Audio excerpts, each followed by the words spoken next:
32 ಕುಟುಂಬಗಳು ಅವರು ಎಲ್ಲಿ ತನಕ ಬದುಕಿರ್ತಾರೆ ಅವರು ಅದೇ ಒಂದು ಕಹಿ ನೆನಪಲ್ಲೇ ಅವರ ಜೀವನ ಮಾಡಬೇಕು.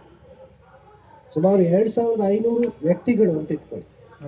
ಒಂದು ಕುಟುಂಬದಲ್ಲಿ 5 ಜನ ಇದ್ರೆ ಆ ನೋವು ಮತ್ತೆ ಬೇರೆಯವ್ರಿಗೆ ಬರಬಾರ್ದು, ಅವರ ಜೀವವನ್ನು ಉಳಿಸ್ಬೇಕು, ನಾವು ರಕ್ಷಣೆ ಮಾಡ್ಕೋಬಹುದು ಅನ್ನೋದಕ್ಕೆ ಈ ಒಂದು ವಿಶೇಷ ಕಾರ್ಯಕ್ರಮಕ್ಕೆ ನಮ್ಮ SP ಮೇಡಮ್ ಅವರು ಚಾಲನೆ ಕೊಟ್ಟಿದ್ದಾರೆ. ಅವರು ಬಂದಾಗಿಂದ ಒಂದಿಲ್ಲ ಒಂದು ಒಳ್ಳೆ ಕೆಲಸ ಮಾಡ್ತಾ ಇದ್ದಾರೆ. ಬಟ್ ಭಾಳ ನಾನು ನಿರೀಕ್ಷೆ ಮಾಡಿದ ಕೆಲಸ, ನಾನು ಡಿಸ್ಕಷನ್ ಕೂಡ ಮಾಡಿದ್ದೆ 2-3 ಸಾರಿ. ಆ ಕೆಲಸಕ್ಕೆ ಇವತ್ತು ಚಾಲನೆ ಕೊಡ್ತಾ ಇದ್ದಾರೆ. ನಮಗೆಲ್ಲರಿಗೂ ಇದು ಬಹಳ ಸಂತೋಷದ ವಿಷಯ. ಎನ್ಫೋರ್ಸ್ಮೆಂಟ್ ಆಫ್ ಲಾ, ಕಾನೂನನ್ನು ಜಾರಿ ಮಾಡೋ ವಿಷಯಕ್ಕೆ ಬಂದಾಗ ನಾವು ಸಾರ್ವಜನಿಕರಾಗಿ ಒಂದು ಅರ್ಥ ಮಾಡ್ಕೋಬೇಕು, ಕಾನೂನನ್ನು ನಾವೇ ಮಾಡ್ಕೊಂಡಿರೋದು, ನಮ್ಮ ಹಿತರಕ್ಷಣೆಗಾಗಿ ನಾವು ಕಾನೂನು ಮಾಡಿರೋದು. ಬೆಂಗಳೂರಿನಲ್ಲಿ ಹೇಗೆ ಕಡ್ಡಾಯ ಹೆಲ್ಮೆಟ್ ಧರಿಸೋದು ಕಡ್ಡಾಯ ಇದೆ, ಅದೇ ರೀತಿ ಬಳ್ಳಾರಿಯಲ್ಲಿ ಆಗಬೇಕು ಅಂತ ನಾವು ಯಾಕೆ ಹೇಳ್ತೀವಿ ಅಂದರೆ, ಜೀವ ರಕ್ಷಣೆಗೆ, ನಾಗರಿಕರ ಪ್ರಾಣ ರಕ್ಷಣೆಗೆ ಇರುವಂತಹ ಕಾನೂನನ್ನು ನಾವು ಜಾರಿ ಮಾಡೋಕ್ಕೆ ಹೊರಟಿದ್ದೇವೆ.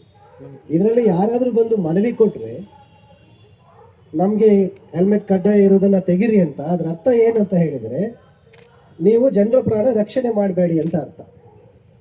ನಾಳೆ ಒತ್ತಡ ಬರ್ಬೋದು, ಬಟ್ ನಾವು ಇದರಲ್ಲಿ ಹಿಂದೆ ಹೋಗೋ ಪ್ರಶ್ನೆಯಲ್ಲಿ ಇಲ್ಲ. ಜಿಲ್ಲಾಡಳಿತ ಇದರಲ್ಲಿ ಹಿಂದೆ ಹೋಗೋ ಪ್ರಶ್ನೆಯಲ್ಲಿ ಇಲ್ಲ. ಸೊ ಆದ್ದರಿಂದ ತಮ್ಮ ಸಹಕಾರ ನಮಗೆಲ್ಲ ಬೇಕು. ತಾವೆಲ್ಲ ಸಹಕಾರ ಖಂಡಿತವಾಗಿ ಮಾಡ್ತೀರಾ.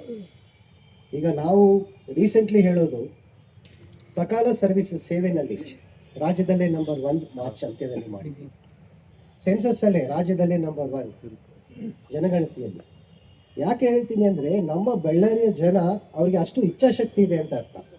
ನಮ್ಮ ಅಧಿಕಾರಿಗಳು ಅವರು ಕೆಲಸ ತೋರಿಸಿರೋ ರೀತಿ ಅದು ಏನು ಹೇಳುತ್ತೆ ಅಂದರೆ, ಬಳ್ಳಾರಿ ಜನರಿಗೆ ಅಷ್ಟು ಇಚ್ಛಾಶಕ್ತಿ ಇದೆ ನಮ್ಮ ಸಾರ್ವಜನಿಕರಿಗೆ. ಆದರೆ ಹೊರಗಡೆ ನೋಡೋರಿಗೆ ಮಾತ್ರ ಅದ್ರ ಬಗ್ಗೆ ಒಳ್ಳೆ ಅಭಿಪ್ರಾಯ ಇರಲಿಲ್ಲ ಸೋಫಾರ್, ಈಗ ಬರ್ತಾ ಇದೆ. ಆದ್ದರಿಂದ ತಮಗೆಲ್ಲ ಇಚ್ಛಾಶಕ್ತಿ ಇದೆ, ಇದನ್ನು ತಾವು ನೆರವೇರಿಸಬೇಕು. ಯಾವುದೇ ರೀತಿ ವಿನಾಯಿತಿ ಕೇಳೋಕ್ಕೆ ಬರಬೇಡಿ. ನೀವು ವಿನಾಯಿತಿ ಕೇಳಿದರೆ ನಿಮ್ಮ ಫ್ಯಾಮಿಲಿಯ ರಕ್ಷಣೆಗೆ ನೀವು ನಿಂತಿಲ್ಲ ಅಂತ ಅರ್ಥ, ನಿಮ್ಮ ಫ್ಯಾಮಿಲಿಯ ಬಗ್ಗೆ ನಿಮಗೆ ಕಾಳಜಿ ಇಲ್ಲ ಅಂತ ಅರ್ಥ.